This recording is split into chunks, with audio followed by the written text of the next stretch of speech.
Hello जी, कैसे हैं आप सब? आई होप सो आप लोग बहुत ही अच्छे होंगे। मैं भी बढ़िया हूँ। अब हमारे सितंबर के एग्जाम बहुत ही पास आ चुके हैं। अब मुश्किल से मैं 40 दिन इसलिए बोलूंगी, 40 दिन से एक्स्ट्रा ही है हमारे पास, थोड़ा सा ज्यादा है। बट मैं 40 दिन इसलिए बोलूंगी कि जब भी आपके पास ये वीडियो जाए या 40 डेज हमारा इफेक्टिवली हो, अगर ये स्ट्रेटेजी को अगर आप आज से ही फॉलो करते हो, तो आपके पास अगर कंटिन्यूसली फॉलो हो जाता है, बीच में कभी क्या होता है, ब्रेक हो जाता है, कभी तबियत खराब, कुछ भी, कुछ एक पर्सनल इशू कुछ भी हो सकता है, तो मतलब इसलिए मैं टोटल 40 ही मानूंगी कि बीच में अगर एक दो दिन इधर उधर भी हो गया तो कोई बात नहीं, हम लोग अपने ट्रैक पे रहेंगे। तो 40 डेज मैं बोलूंगी कि है आपके पास, और इस 40 डेज में आप क्या कर सकते हैं, कैसे पढ़ाई कर सकते हैं, कहाँ से पढ़ सकते हैं, और इंपॉर्टेंट चैप्टर क्या है, सब कुछ इस वीडियो में कवर करेंगे। देखो 40 डेज अगर मैं स्ट्रेटेजी बताऊंगी तो आप लोग को लगेगा कि अरे इतने दिन में ये कैसे हो सकता है, इतने दिन में वो कैसे हो सकता है, बट नहीं। आप लोग ये चीज सोचना कि हम लोग एग्जाम से पहले हम लोग को मिलता है सिर्फ एक दिन डेढ़ दिन का टाइम। उस टाइम हम लोग को लगता है कि यार कितना टाइम मिल गया, कभी एक दिन और एक्स्ट्रा मिल गया तो लगता है कि अरे हमको तो दो तीन दिन मिल गया। उस टाइम पे हम लोग दो तीन दिन को लाइक ऐसे लेते हैं कि बहुत टाइम मिल गया है, बहुत अच्छे से रिवीजन हो जाएगा सब कुछ। उसी माइंडसेट से आपको आज से ही पढ़ना है। अगर सिर्फ और सिर्फ 40 डेज में भी, अभी 40 डेज है, अगर अच्छे से कर लिया तो फिर आपको रिग्रेट नहीं होगा। बहुत सारे बच्चों का, जैसे हमारे मई में एग्जाम था, तो मई में एग्जाम था तो उसमें पोस्टपोनमेंट का बहुत ज्यादा चर्चा चल रही थी, ठीक है, बहुत बहुत सारे बच्चों को पढ़ाई नहीं हो पाया था, जो भी चीजें, जो भी रीजन हो। लेकिन जब भी उनको क्लियर हो गया कि हाँ हमको हमारा हमारा एग्जाम पोस्टपोन नहीं हो रहा है, चलो थोड़ा पढ़ लेते हैं। अब ये माइंडसेट से था कि हम मेरा कुछ होगा नहीं, लास्ट के 30 डेज में मेरा कुछ होने वाला नहीं है, ऐसा हमारे माइंडसेट रहते हैं। लेकिन फिर भी बच्चों ने पढ़ा और अपना रिजल्ट देखे कहीं ना कहीं रिग्रेट हुआ होगा। क्यों? कि अगर किसी का निकल गया, वो तो एक एग्जांपल सेट करेगा कि यार मैंने 30 दिन पढ़ा और हमारा पेपर निकल गया। जिसका नहीं निकला, कुछ नंबर के लिए, सिर्फ कुछ नंबर के लिए एग्जामेशन रह गया होगा, कुछ नंबर के लिए पास रह गया होगा, तो वहां पे उस टाइम का वैल्यू समझ में आया होगा कि आपने 30 डेज तो पढ़ा, बट थोड़ा और पढ़ लिया होता, 10 दिन और पढ़ लिया होता, तो काश शायद ये अटेम्प्ट मुझे दोबारा ना दे देना पड़ता। शायद ये अटेम्प्ट हम दोबारा बुक खोल के वही सेम चीज ना पढ़े रहते, है ना? तो बस थोड़ी सी चीज के लिए होता है ना कि हम लोग को लगता है ऐसा, लेकिन ऐसा नहीं है। अगर अपने टाइम को अच्छे से यूटिलाइज करना सीख जाए ना, तो वो कितना भी टाइम बचाओ, वो 10 दिन ही क्यों ना बचाओ, उसमें आप कुछ ना कुछ कर सकते हैं। ये इस चीज को आप जरूर फील किए होंगे अपने एग्जाम से डेढ़ दिन पहले। एग्जाम में जब गैप होता है ना, तो उसमें लगता है कि यार बहुत कुछ कवर हो सकता है, बस थोड़ा सा और मिल जाता टाइम ना, तो थोड़ा सा और। लेकिन वो थोड़ा सा टाइम, अभी भी आप यही चीज सोचो कि अभी अभी आपके पास टाइम है, हम कर सकते हैं। होप ना खोएं आप। कुछ ना करने से बेटर है कि हम अपने टाइम को अच्छे से यूटिलाइज करें, एक एक सेकंड को यूटिलाइज करें। वो हमेशा कुछ ना कुछ आप दिमाग में ऐसे हो कि मेरा सितंबर में एग्जाम है, निकालना है निकालना है, अगर इस माइंडसेट से रहेंगे, आपको बिलीव मी गाइस, आपको कोई नहीं रोक सकता है। तो चलो शुरू करते हैं। पूरा हम आपको स्टेप बाय स्टेप बताएंगे, डे वाइज प्लानिंग मैं बताऊंगी कि आपको कब क्या पढ़ना है, कितने दिन में कौन सा सब्जेक्ट कवर करना है, और सब्जेक्ट में आपको किस पे ज्यादा फोकस करना है। पढ़ना सब होता है, बट आई रेकमेंड, मैं बोलूंगी कि अगर आप स्टार्ट कर रहे हो पढ़ना, तो आप वहां से करना जो चैप्टर मैं बताऊंगी। और वो चैप्टर ऐसा नहीं कि मेरा खुद का प्रिडिक्शन है। अगर कोई अपना खुद का प्रिडिक्शन बताता है तो आप लोग बिलीव मत करना। एज पर आईसीआई में हम लोग चलेंगे, कुछ भी हो, हमारा आईसीआई ही बॉडी है, और वो जैसे बोलेगा हमको करना पड़ेगा, क्योंकि उसको ही मार्क्स देना है। उसके हिसाब से अगर हम लोग नहीं चलते तो हमको कोई मार्क्स नहीं मिलने वाला, ठीक है गाइज? तो चलो बातें बहुत हो गई। अब चलो लास्ट 40 डेज का हम इसको मैंने तीन पार्ट में डिवाइड किया हुआ है। 25 डेज, 10 डेज और 5 डेज, ठीक है? आप पूरा एंड तक देखना, बहुत अच्छे से बताने वाली हूँ। और बिलीव मी, इस चीज को आप जरूर फॉलो करना। और एक और चीज मैं आपको बताना चाहूंगी कि अगर आप कहीं भी किसी टीचर को फॉलो कर रहे हो या उसके डे वाइज प्लानिंग से कर रहे हो कुछ भी, तो प्लीज आप इस वीडियो को मत फॉलो करना। क्योंकि देखो, जिंदगी में एक सबक ले लो कि कोई भी एक चीज पे टिके रहो। कोई आपको अगर कोई स्ट्रेटेजी बता रहा है, या आपके कोई टीचर है, ठीक है, अगर आप कहीं से कोचिंग ले रहे हैं, तो फिर तो आपको ये वीडियो नहीं देखना चाहिए, क्योंकि आपके टीचर ने ऑलरेडी बता दिया होगा कि बेटा कहाँ कहाँ से पढ़ना है। मैं सही बोल रही हूँ? अब इसमें कोई बोल सकता है कि, अब इसमें मेरा हो सकता है कि लोग नहीं देखेंगे, कोई बात नहीं। लेकिन जिसको जरूरत है वो देखे, जिसको ऑलरेडी उसको गाइडेंस मिल रही है, वो कहीं से कोचिंग कर रहा है, सब कुछ अच्छे से उसका सुना जा रहा है, और चैप्टर भी बताया गया, सब कुछ किया गया है, तो वो क्या होता है ना कि भूले भटके बच्चे हो जाते हैं कि आधा उधर उधर से देख के पढ़ लिया, आधा उधर से, आधी उनकी बातें सुन ली, तो ऐसे में बहुत कंफ्यूजन होती है। और बहुत ऐसे होता है ना कि कंफ्यूजन से बच्चा फिर कुछ कर नहीं पाता है, कहीं कुछ मार्क्स नहीं आ रहे हैं। ये इसीलिए कि एक कोई भी टीचर हो, एक टीचर पे, एक बुक पे टिके रहना चाहिए, कभी भी लास्ट मोमेंट पे बुक नहीं चेंज करना चाहिए। अभी जो हमारा टाइम चल रहा है, सितंबर में जो एग्जाम देने वाले हैं, उसका बुक्स अभी आप जिस बुक से पढ़ रहे हो उसको बिल्कुल चेंज मत करना। अभी आएगा इंपॉर्टेंट क्वेश्चन, बुक सेलिंग होगा, बट आप प्लीज बिलीव मत करना इस सब चीज पे। क्योंकि देखो, 5 बुक पढ़ने से अच्छा है कि हम एक ही बुक पढ़े और उसको अच्छे से पढ़े। 5 बुक 5 बार में पढ़ोगे, आप एक बुक 5 बार पढ़ो, देखो कैसे नहीं निकलता है। तो इस पे थोड़ा सा आप लोग ध्यान देना जरूर। चलो मैं अपना बात बता दूं। इतना हो गया 25 डेज का प्लान, 10 डेज का प्लान, पार्ट 3 में 5 डेज का प्लान।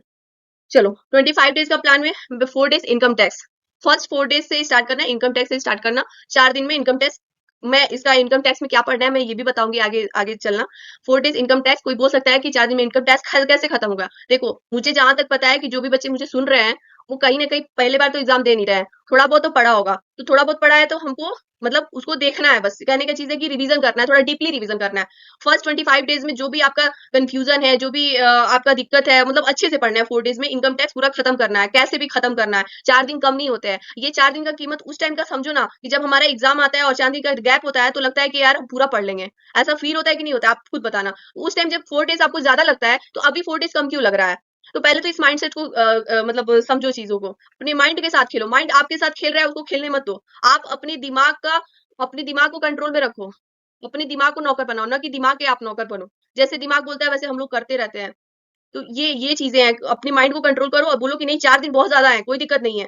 फिर 4 डेज में जीएसटी एंड ऑडिट। जीएसटी क्या पढ़ना है, कैसे पढ़ना है। जीएसटी में तो देखो गाइस फुल मतलब पूरा पढ़ना होता है। As compared to income tax थोड़ा जीएसटी हमारा होता है कि कवर हो जाता है, ऐसा कुछ नहीं है। 2 दिन अब जैसे अब मान के चलो 2 दिन में नहीं बोलूंगी, 4 डेज का है तो ऑडिट मॉर्निंग में ऑडिट पढ़ लिया और फिर उसके बाद जीएसटी पढ़ लिया। तो ऐसे करके आप ऑडिट में भी इंपॉर्टेंट चैप्टर बताऊंगी कि कहाँ से आपको शुरू करना है। अगर आपको टाइम मिले तो सब पढ़ो, मैं बिल्कुल भी नहीं बोलूंगी, बट अभी टाइम कम है तो मैं बोलूंगी कि अगर आपने स्टार्ट नहीं किया है तो आप स्टार्ट कहाँ से करते हो, किस चैप्टर से करते हो, उतना अगर कवर हो जाता है तो आप पास की कैटेगरी में आ जाओगे। फिर उसके बाद अगर नेक्स्ट बचता है तो बहुत अच्छी बात है कि और जो भी बचा आप अच्छे से कवर कर लो। ओके। फिर उसके बाद 6 डेज में लॉ एंड कॉस्टिंग। कॉस्टिंग बहुत वास्ट चैप्टर है मुझे पता है, लेकिन फिर भी हमारा लॉ देखो 6 दिन का कॉस्टिंग में 6 दिन पढ़ो। लॉ मॉर्निंग का उठा लो 3-4 घंटे का डेली का, और कॉस्टिंग उसके बाद का जितना रेस्ट ऑफ टाइम है आप कॉस्टिंग जो भी क्वेश्चन सॉल्व करना है जो भी करना है। जीएसटी में भी सेम था, मॉर्निंग ऑडिट करो 2-3 घंटा 4 घंटा, और उसके बाद रेस्ट ऑफ टाइम जीएसटी करो। ठीक है, क्योंकि ये न्यूमेरिकल होता है, हमको दिन भर उसमें लगा वो तो अपना थ्योरी को मॉर्निंग में रखो, फिर उसके बाद नेक्स्ट वो करना। फिर 7 डेज में दे रही हूँ आपको एडवांस अकाउंटिंग का, क्योंकि इसमें थोड़ा सा बहुत सारा एएस क्वेश्चन करना होता है, तो 7 डेज बहुत होता है। मैं सही बोल रही हूँ, 7 डेज में बहुत अच्छे से आप, मैं इंपॉर्टेंट चैप्टर भी बताऊंगी क्या क्या करना है आपको। बाकी आप और भी जो बचा आप कर सकते हैं। ठीक है। फिर उसके बाद 4 डेज में आपको एफएमएसएम करना है। एफएमएसएम का भी इंपॉर्टेंट चैप्टर बताऊंगी, बहुत अच्छे से हो जाएगा, कोई दिक्कत नहीं है। फिर नेक्स्ट 10 डेज में क्विक रिवीजन, जितना आपने पढ़ा बहुत अच्छे से रिवीजन करना। और नेक्स्ट 5 डेज में आरटीपी एमटीपी, मैंने यहाँ लिखना भूल गया, past year question paper. Past year question paper is the must, क्योंकि हमारा जो एग्जाम लेवल है, देखो एमटीपी में कहीं ना कहीं होता है, लेकिन आरटीपी में कहीं ना कहीं हमारा आईसीआई मॉड्यूल से ही एग्जैक्ट उठा के दे देता है क्वेश्चन, और एग्जैक्ट उठा के आईसीआई मॉड्यूल से हमारे पेपर में कभी कभी देखने को मिलता है। ठीक है, इस बार मैं बोलूंगी टैक्स सेक्शन में थोड़ा सा पेपर अच्छा आया था, लेकिन हर बार नहीं होता है, लकी इंसान है ना। तो आप पास्ट ईयर क्वेश्चन पेपर को, जैसे हमने कुछ पढ़ा, आपने रिवीजन भी किया पढ़ लिया, लेकिन पास्ट ईयर क्वेश्चन पेपर को उठा के सॉल्व करना, उसी से पता चलेगा कि आपका लेवल कितना है तैयारी करने का।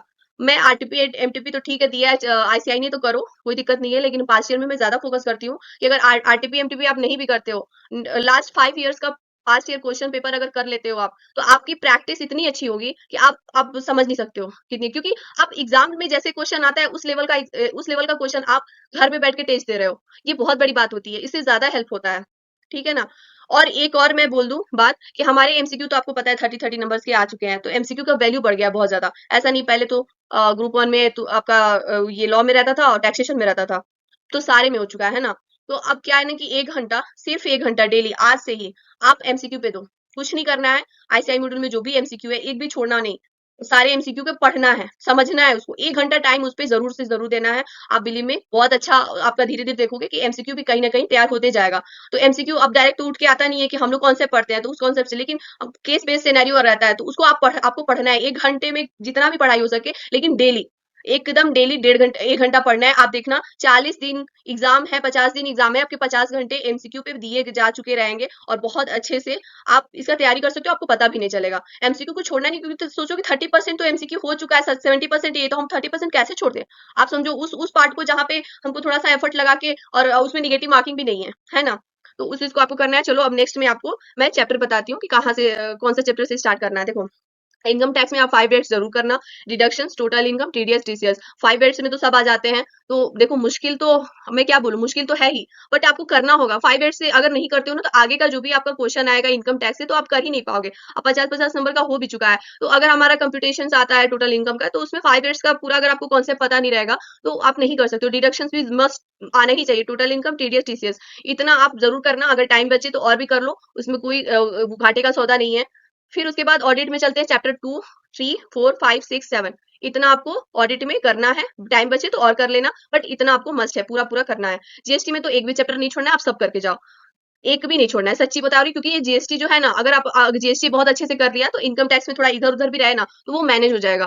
ठीक है, तो जीएसटी आपको पूरा करना है, आईसीआई मॉड्यूल से करो, जो भी करो, एक एक आपका जो भी एक एक क्वेश्चन आईसीआई मॉड्यूल का सब अच्छे से कर लो। फिर उसके बाद प्रैक्टिस करो, पास्ट ईयर क्वेश्चन का पेपर का देखो कैसे आया हुआ है, जिस चैप्टर का मैं लगा रही हूँ उसमें पास्ट ईयर का क्वेश्चन पेपर देखो कि उस चैप्टर का उस क्वेश्चन में कैसे आया है, कॉम्बो करके आया, दो चैप्टर को मिस करके आया, कैसे आया, क्योंकि हमारी प्रैक्टिस वहीं से अच्छी हो सकती है। आईसीआई मॉड्यूल से तो हम लोग कॉन्सेप्ट पढ़ सकते हैं, क्वेश्चन प्रैक्टिस कर सकते हैं, बट हमारा एग्जाम लेवल का तैयारी आईसीआई मॉड्यूल बिल्कुल भी नहीं करा सकता, मैं ये डंके की चोट पे कह सकती हूँ। ठीक है, तो आप पास्ट ईयर क्वेश्चन पेपर जरूर देखते जाना। मैं बोलूंगी कि हर चैप्टर देखो, उसके बाद पास्ट ईयर क्वेश्चन पेपर देखो, उस चैप्टर में से कैसा कैसा क्वेश्चन आया, क्या आया है, उससे आपको बहुत हेल्प होगा। फिर कॉस्टिंग में material, labour, overhead, ABC, standard marginal budget, cost sheet, इतना सारा चैप्टर अगर आप बहुत अच्छे से करते हो, ये 70+ मार्क्स का, इतने का आता ही आता है, कभी स्किप होता ही नहीं है। स्टैंडर्ड मार्जिनल बजट में तो कभी हमारे एग्जाम में स्किप भी नहीं होता है। ठीक है ना, पहले हमारे ग्रुप वन में हुआ करता था। और standard marginal budget, cost sheet, ये ऐसा चैप्टर है कि कभी भी मतलब इसमें से स्किप नहीं होता था। अब अच्छे खासे 10-10 20-20 नंबर के क्वेश्चन, 15-15 नंबर के क्वेश्चन आते थे। ठीक है, तो आपको इसको नहीं छोड़ना है। लॉ में अदर लॉ प्लस एलएलपी, और हमारा जो कंपनीज एक्ट है 5 6 7, इतना आप कर लो, एकदम एनफ है। बाकी बचे तो कर सकते हो, आपकी चॉइस है, बट इतना आपको करने पे क्या होता है ना कि आप सेफ और साइड में चले जाते हो, ग्रीन जोन में चले जाते हो। बहुत अच्छे से करना है इसको, ऐसा नहीं है कि सिर्फ ऊपर ऊपर से पढ़ना है बस, उसका कोटा पूरा करना है कि अच्छा इतने दिन में इतना कवर करना है, तो अच्छे से कवर करना है। अब मैंने डेडलाइन बनाया कि 4 दिन में इसको करना है, तो उस डेडलाइन को मतलब करो, कोशिश करो कि उतना दिन में हो जाए, नहीं हो जाए तो कोई बात नहीं, एक दिन एक्स्ट्रा ले लो आप। ठीक है ना, ऐसा ये नहीं है कि डेडलाइन बनाए हुआ नहीं होता है ना, क्या होता है कि हम लोग जो टारगेट बनाए रहते हैं उसमें नहीं होता है तो मोरल डाउन हो जाता है, फिर हम कुछ नहीं करते, सब छोड़ देते हैं, जो किया रहता है वो भी फालतू चला जाता है। ऐसा नहीं करना है, हारना नहीं है। ठीक है, नहीं होता है उस दिन में तो 2 दिन एक्स्ट्रा ले लो, कोई दिक्कत नहीं है, लेकिन करो अच्छे से, एकदम अच्छे से करो। फिर एफएम में working capital, capital structure, dividend, फिर उसके बाद source of finance, cost of capital, इतना आपको एफएम में करना है। ऐसे में फर्स्ट 3 चैप्टर जो भी चीजें चैप्टर है आपको पहले कवर करना है। एडवांस अकाउंटिंग में branch accounting, buyback, internal reconstruction, cash flow, ये आपका मॉड्यूल 3 का चैप्टर है। मॉड्यूल 3 आप पहले कर लो, उसके बाद अकाउंटिंग स्टैंडर्ड पे शिफ्ट हो जाना। अकाउंटिंग स्टैंडर्ड में आप कर लो, पूरा कर लो, क्योंकि छोटा छोटा कॉन्सेप्ट है। और अब मैं क्या बोलूँ, अकाउंटिंग स्टैंडर्ड तो इतना भर भर के दे दिया है कि मैं उसमें से छाट भी नहीं सकते। अगर कोई फर्स्ट ग्रुप से आया हुआ है तो आधा अधूरा तो पढ़ा हुआ होगा, जैसे हमारे टाइम में फर्स्ट ग्रुप में रहता था AS 1 2 3, फिर उसके बाद रहता था 10 था, 10 था, फिर उसके बाद 11 था, 12 13 और 16 था, इतना पहले था। तो अगर जो पहले पढ़ के आया तो उतना तो प्रिपेयर होगा, और बाकी जो भी बचा है उसको प्रिपेयर कर लो, क्योंकि देखो एमसीक्यू भी आ गया ना, तो यही दिक्कत हो जा रहा है, एमसीक्यू की वजह से ना पूरा पढ़ना पड़ रहा है, बट कोई बात नहीं। 30% का एमसीक्यू है, एडवांस अकाउंटिंग, इतना अगर बहुत अच्छे से कर लेगा, इस बिलीव में बहुत अच्छे नंबर से स्कोर करेंगे आप लोग। और wish you all the best, बहुत अच्छे से करना। और जिसका निगेटिव आया कोई बात नहीं, हम लोग फिर से मेहनत करेंगे, ये सीए है यार, कोई दिक्कत नहीं है, हम लोग जम के मेहनत करेंगे और इस बार सितंबर में एग्जाम जरूर क्लियर करेंगे। Thank you so much guys, मिलते हैं नेक्स्ट वीडियो में। अगर इस वीडियो मतलब पसंद आया होगा जरूर लाइक करना, और कमेंट सेक्शन में बताना कि और भी आपको किस चैप्टर में किस सब्जेक्ट में क्या प्रॉब्लम है, कैसे, तो मैं जरूर आपको हेल्प करूंगी अपनी तरफ से जितना हो सकता है। बाकी थैंक यू सो मच, मिलते हैं नेक्स्ट वीडियो में, टाटा बाय।